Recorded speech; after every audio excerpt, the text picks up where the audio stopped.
కృష్ణ అష్టమిని గోకులాష్టమి, కృష్ణాష్టమి, జన్మాష్టమి, శ్రీ జన్మాష్టమి, శ్రీ జయంతి, జయంతి అన్న పేర్లతో పిలుచుకుంటూ ఉంటాం.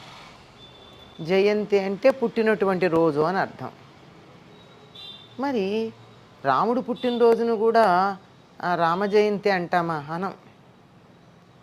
ఒక్క జయంతి అన్న పదం కృష్ణుడు పుట్టినటువంటి రోజుకు మాత్రమే మనకి వర్తిస్తూ ఉంటుంది. సుమారుగా 5000 సంవత్సరాల క్రితం